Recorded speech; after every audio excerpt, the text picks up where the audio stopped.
Olá, tudo bom? Hoje nós vamos falar sobre medicina baseada em evidências. Como que começou esse processo? Como que a gente concebe hoje a medicina e o que é este movimento? Exatamente, esse movimento de especialistas, de profissionais da OMS que começaram a defender a medicina baseada em evidências a partir de um contexto histórico. E sempre quando a gente vai falar da medicina, da saúde, da visão, a gente volta para a história um pouquinho para saber que tempo e espaço nós estamos e quais são os pensamentos que desencadeiam de algumas teorias que são apropriadas, que vêm a ser concebidas posteriormente como modelo. A medicina baseada em evidência, neste movimento, não só de médicos, mas também de filósofos, não apenas concebeu um modelo, mas um novo olhar do conhecimento médico, trabalhando ali dentro das diretrizes da atenção do olhar biopsicossocial, mas agora também volta o seu olhar para a necessidade de pensar no conhecimento médico. Em que momento, então, a gente vai começar pensando sobre medicina baseada em evidência? A gente começa falando do Cochrane, ou doutor, né, Cochrane, né? Ele nasceu em 1909, morreu em 1988. Era um médico generalista que atuou na Segunda Guerra Mundial. Então a gente lembra que nesse contexto da Segunda Guerra Mundial, principalmente posterior, o mundo ocidental se viu em crise, se viu em uma crise existencial na relação de humano para humano, no cuidado, no olhar, no aspecto humanístico, porque agora, depois das atrocidades que ocorreram na Segunda Guerra, na Primeira e Segunda Guerra, mas especialmente na Segunda Guerra, onde houve um aumento muito grande da potencialidade tecnológica e das atrocidades da vida, né? Como eles dizimaram, sem nenhum critério, milhões de pessoas. Muitos pesquisadores, muitos intelectuais começaram a repensar a sua forma de enxergar o mundo. E o Dr. Cochrane, que atuou nesse contexto, ele começou a se indagar e trabalhar fortemente. Ele começou a questionar como os objetivos e métodos eles estavam sendo utilizados. Como que você olha para o paciente, como que você dá um diagnóstico, um tratamento. Começou a questionar o conhecimento médico, já era um movimento que vinha lá desde 1910, com o relatório Flexner, mas lembre-se, lá com o relatório Flexner, esse conhecimento ele está centralizado só no modelo biomédico. Nesse momento, pós-Segunda Guerra, a criação da OMS, os intelectuais, os pesquisadores começam a repensar sua atuação ou a forma de enxergar saúde, doença e o humano em geral.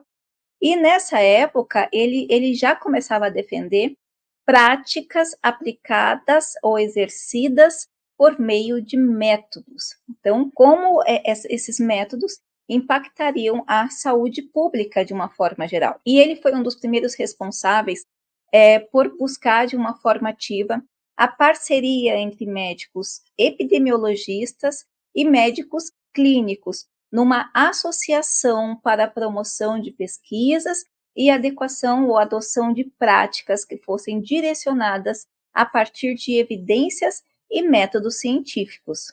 Ele trabalhou como pioneirismo, né? Ele defendia, na verdade, o pioneirismo das pesquisas em saúde pública, especialmente no campo da imunização. Então, para ele, deveria-se haver pesquisadores que investigassem de forma pioneira os efeitos e as estatísticas e fizessem todos os testes para que se trabalhassem de uma forma não só de evidência, mas também que antecedia o tratamento da doença. Então, você, ao invés de pensar na doença, você faz estudos científicos busca evidências e trabalha com intervenções de atenção que a gente conhece hoje como atenção primária, uma atenção que antecede a existência da doença. Por isso que ele trabalhou muito na defesa das investigações de imunização. E ele também colocou o método, né, dentro daquele movimento que já estava sendo desenhado, que eu citei numa outra aula, que é o movimento de tipo de estudo nós produzimos, como nós produzimos, quais são os métodos que nós produzimos. Então, ele apontou o uso adequado e pessoal de instrumentos e outros materiais que produzissem indicadores para atenção na saúde, sendo responsável, então, por promover estratégias específicas para diagnóstico, tratamento, reabilitação. Então, deveriam haver métodos que trouxessem dados específicos antes de tomadas de decisões. E aí sim, ele não só centralizava essas decisões no olhar do paciente, mas também já nessa perspectiva biopsicossocial. E ele fez, né, ele buscou muito a relação entre a pesquisa científica e a medicina como forma de promover benefícios ao paciente. Lembremos que nesse momento, a gente está falando que ele sai da guerra, então, em 1946 a 1948, na questão da saúde, começa um intenso debate dessa padronização, dessa reforma, até com a criação da Organização Mundial da Saúde, para rever o conceito, né, de não só de tratamento, mas de assistência, de promoção da saúde, de reabilitação. Então, a gente tem esse momento no mundo ocidental fervilhando pessoas intelectuais que se unem em favor da saúde para tentar dar conta, né, de um novo olhar e uma nova construção de sociedade. Então, a gente começa a medicina baseada em evidência. Hoje, esse médico, ele leva um dos maiores portais de evidências, de estudos, que é um portal até hoje financiado pelo governo inglês, se eu não me engano, é isso mesmo. E ele busca, né, esse portal, na verdade, que é em sua homenagem, busca dados e estudos apenas que trabalham com essa promoção de evidenciações, de estudos que tragam evidências. Bom, esse pensamento, como eu já estava falando, ele surge a partir de uma série de reformas das diretrizes médicas. Então, não surge do nada, ele vai sendo construído devagarzinho e ele vai ter alguns marcos importantes. O primeiro é o relatório Flexner, que ele foi produzido, né, publicado em 1910, que já trazia a importância e o direcionamento na formação médica e na atenção médica. No entanto, o relatório Flexner, ele trabalhou, tem até um artigo, né, para o bem e para o mal, porque ele trabalhou no direcionamento, mas ele ainda considerava a teoria biomédica, a alta especialização, a saúde como resultado de ausência de doença, mas ele começou a estipular. Ele também era exclusivo, porque mulheres, negros não poderiam, na visão do Flexner, fazer medicina. Então, ao mesmo tempo que ele é bom, ele é ruim por esses aspectos. Só que a gente lembra, daí teve esse movimento, já começava os intelectuais a discutir dentro daqueles congressos e simpósios que ocorrem até hoje, que nós falamos na outra aula. Então, começa a discutir, começa a ver o movimento, tem a Segunda Guerra e em 1948 é criada a OMS. Na verdade, as instituições, as organizações internacionais, ONU, Unesco, OMS, vêm desse pós-guerra justamente como resposta de mecanismos que impeçam atrocidades maiores do que foi evidenciado na Segunda Guerra. Então, no momento que a OMS nasce, ela já nasce com um discurso baseado na teoria multicausal, já começa a falar de assuntos como discussões sobre os determinantes sociais na saúde, ela já começa a manifestar o seu desdobramento para o que a gente conhece hoje de modelo biopsicossocial ao se enxergar o sujeito. E aí nós vamos ter o Dr. Crocane, olha, eu estou com dificuldade de falar esse nome, mas ele atua fortemente entre 1948 e 1988, e ele começa a ser muito ativo na construção e não só a construção de métodos, sistematização de métodos, como também na validação e questionamentos, até no campo da filosofia. Então, o movimento Medicina Baseada em Evidências, ele vai ganhar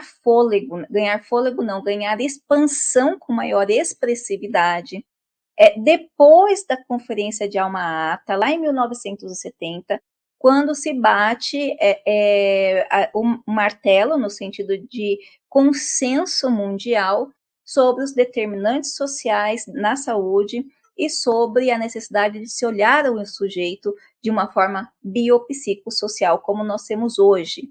E aí começa esse modelo a rodar pelo mundo inteiro. Aqui no Brasil, em 77, a saúde, então, vai ganhar um novo reforço nesse olhar do indivíduo como um todo. E lá nos Estados Unidos e Canadá, esse movimento começa, o movimento do modelo de determinantes sociais já está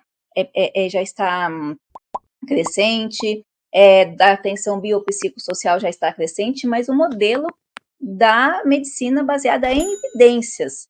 Porque, ao mesmo tempo que teve essa discussão no campo da saúde, também teve a filosofia baseada em evidências. E aqui você tem que tomar cuidado quando você for fazer suas pesquisas. Porque se você coloca medicina baseada em ciências, você pode beber de fontes da filosofia. Então, por isso que esse nome, medicina baseada em ciências, demorou a ser encontrado na literatura com essa terminologia.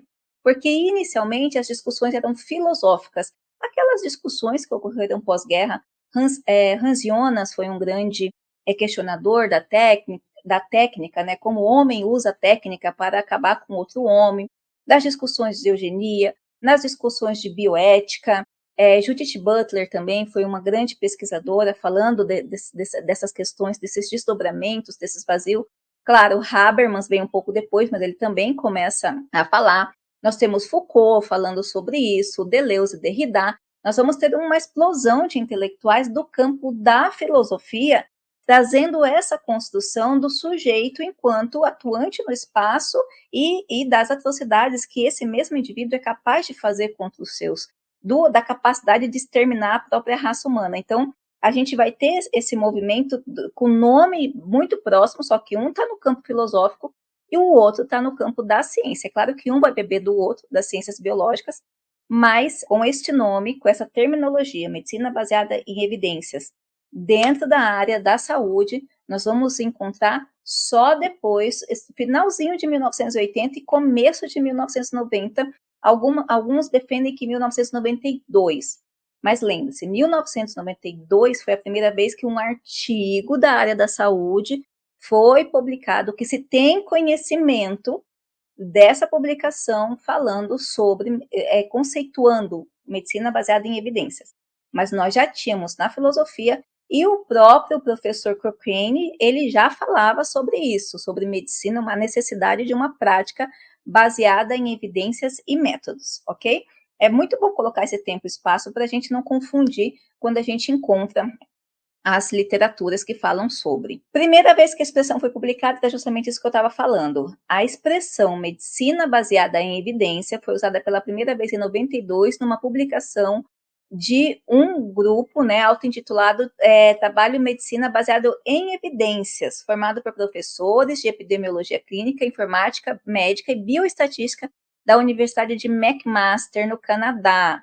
E aqui tem a citação. Então, foi publicada a primeira vez nessa área, tá? Nesse contexto que nós estamos trazendo aqui, nesse conceito que a gente chama de terminologias que são apropriadas para explicar um determinado fenômeno, tá ok? Então não vamos confundir não, mas pela literatura a gente vai aceitar essa questão, mas não esqueçamos que ela já vinha sendo tratada pela filosofia e lá pelo professor Cochrane, que defendia essa atuação.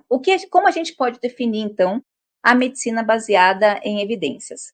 Primeiro, é a prática da medicina, o olhar da saúde, orientado por comprovação apoiada nas investigações mais recentes da literatura internacional, nacional e internacional, por meio de revisão de uma dada questão de saúde. Então, a partir desse momento, para que eu possa estabelecer uma ação, essa ação ela deve ser orientada não só pelos meus princípios fundamentais, mas do que eu tenho de evidência. Por que dos últimos anos, quanto mais recente, melhor? Porque as investigações mudam, ainda mais agora, com esse emaranhado de publicações e tecnologias e avanços que nós temos, então muda muito rápido e nós temos muitas fontes para buscar. Os estudos mais novos me trazem resultados mais novos. A ideia da metodologia baseada em evidência é focar, dar atenção no que funciona. Então, se eu tenho protocolo clínico, se eu tenho estudos que comprovam a eficácia ou não de um determinado tratamento, protocolo, medicamento, por que eu vou ficar testando o outro sem que não tenha esse subsídio? Então, eu vou dar atenção para o que eu já sei que funciona. E com isso, eu afasto o empirismo e a subjetividade das pessoas, tá? Dos profissionais que vão atuar na saúde. Nós temos também uma outra conceituação. Então, a gente pode dizer que a medicina baseada em evidências também é um método investigativo com certos pressupostos epistemológicos a serem desvencilhados. O que isso quer dizer? Eu tenho um consenso. Então, por exemplo, eu estou com dor de ouvido, eu vou colocar, usou-se muito tempo o óleo quente, o azeite aquecido. Não, então espera aí, agora eu vou investigar se é isso, eu vou buscar resultados e vou desvencilhar dessa crença que já estava estabelecida, ok? E também é uma prática, um modo de tomada de decisões clínicas baseado em diretrizes, modelos, protocolos orientados por evidência científica. Então, por exemplo, eu tenho um tratamento ali para sífilis. O que o protocolo de saúde pública ou o protocolo lá do Ministério da Educação diz, ou até da OMS, que eu tenho que fazer assim, assim, assim. Beleza, então agora eu vou me basear nestes protocolos que já passaram pelo processo de investigação científica para produzir tudo isso daqui e eu vou aplicar, né? Eu vou ter a minha ação. É claro que tudo isso baseado também na consideração da autonomia do paciente. E aí, a gente tem outra conceituação da medicina baseada em evidência, que é o uso consciente, explícito e criterioso das melhores evidências de pesquisa médica para a tomada de decisões na prática clínica, ok? Então, na prática clínica, eu vou ver o que tem, vou ver os protocolos, vou ver as diretrizes, vou ver a legislação, vou ver todas as pesquisas científicas para tomada de decisão. Alguns questionamentos surgem, né, para que esse modelo seja efetivo, como, por exemplo, o problema do conhecimento, porque como esse conhecimento dá? Então, quando eu vou lidar na questão de saúde, como esse conhecimento que eu tenho foi concebido? Como que ele foi estruturado, né? Como que eu faço o meu julgamento clínico? Como o conhecimento médico, ele é imprescindível, importante, mas será que ele está sendo direcionado da forma certa?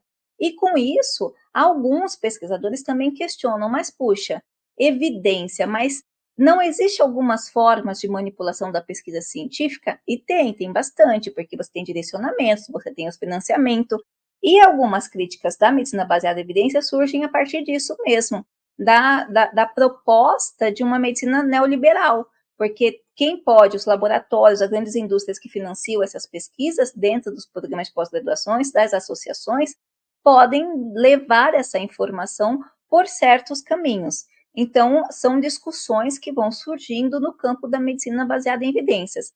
É ruim, é bom, são questões a serem consideradas. E, é claro, sempre a necessidade de levar em consideração os valores pessoais do paciente e de dar essa atenção, desse olhar de como esse indivíduo quer ser tratado. Então, são algumas questões. Então, a gente sabe que a medicina baseada em evidência e algumas questões de alguns autores, de alguns intelectuais e pesquisadores que levantam alguns pontos a serem observados. Bom, em 2008, a OMS introduziu um sistema chamado GRADE, que avalia a qualidade da evidência científica. Então, lá na outra aula, nós falamos sobre os tipos de estudos epidemiológicos e a gente tem ali algumas situações. Claro que todo estudo ele pode ser direcionado de acordo com o viés do pesquisador. Então, a gente tem aqui o nível de graduação, principalmente levado à confiança, como, por exemplo, estudos observacionais e ensaios clínicos randomizados. Se você tiver que escolher, ele fala assim, para fazer essa tomada de decisão, especialmente na criação de protocolos, na criação de políticas públicas, que deem preferência para esse tipo de estudo. Quanto mais for próximo dos estudos experimentais, melhor do que os estudos observacionais. Então, aqui ele coloca fatores que diminuem a confiança, o vieses do estudo, a inconsistência, a imprecisão, a evidência indireta e o viés de publicação. E os fatores que aumentam a confiança do estudo? O tamanho grande de efeito gradiente, dose respostas e vieses mais conservadores. Então, ele estabeleceu esse sistema aqui que levanta ali o nível de confiabilidade das produções para se produzir protocolos, direcionamentos de tratamentos, condutas e etc. Bom, aqui também nós temos, por fim, a pirâmide de evidências científicas. Nota-se, nós não estamos falando de comunicação científica. Comunicação científica é outra coisa. Nós estamos falando de níveis de estudos que trazem níveis de evidências científicas. E aqui ele vem aqui, essa aqui é uma tabela muito simples, tá? Existem outras mais complexas, mas para esse momento nós vamos trabalhar com simples para depois a gente desdobrar a metodologia de cada um desses estudos mais uma vez. Bom, primeiro, opinião de expert, pesquisas que trazem estudos com os animais, estudos in vitro, não é muito, tá aqui, ó, tá no mais baixo nível de evidência científica. Relato de caso e série de casos também não foi considerado numa relevância tão grande, de grande impacto, porque é um caso e uma série de casos específicos. Estudo de caso controle, daí começa a subir aqui, ó, estudo de corte, ensaios clínicos randomizados e revisões sistemáticas. Então, ele coloca o top aqui na revisão sistemática, primeiro porque você faz um apanhado de nível mundial do que tem sobre aquele assunto e de estudos que você é capaz de até fazer aqui a comparação desses estudos para estabelecer um direcionamento a ser tomado.